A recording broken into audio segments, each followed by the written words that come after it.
Ano yun, mag-ano harap sila sa barangay? Sino? Si Kuya J-Boy, tsaka si, Oo, James. ata. Gano'n yun si James sa akin, yung nag-chat yun sa akin. Ang sabi sa'yo? Andun pala siya sa Bulacan. Oo. Nag-chat ka, nangiram Di, daw siya. di siya makapag-army pagka may kaso siya.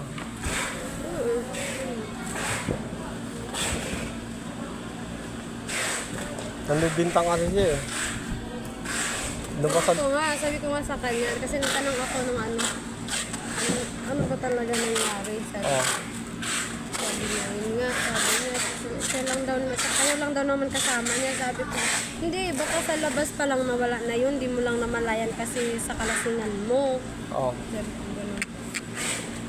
Sabi ko, bintang ka kasi nung bintang, nangyari na yun.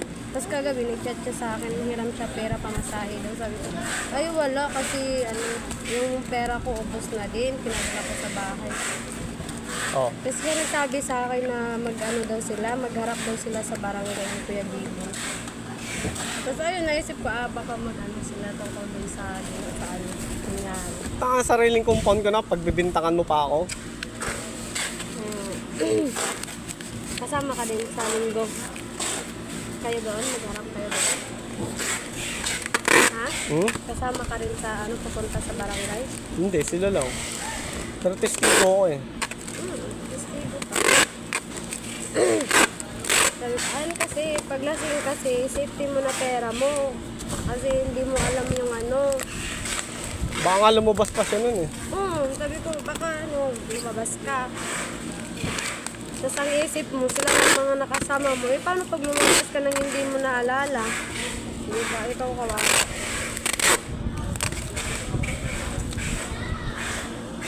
Wala din daw mga ID niya eh.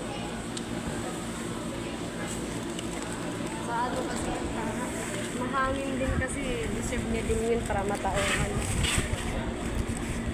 Sobra kasi sa Tango na galit tuloy sa akin yung uncle ko. Bakit? Borders niya kasi yun eh.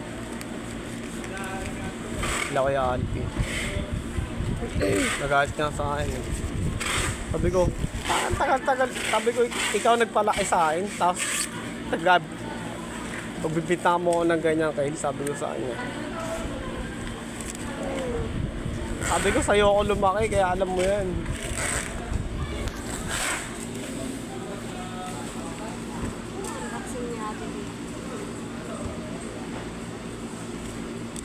Nangyarap nga rin kay Leo eh.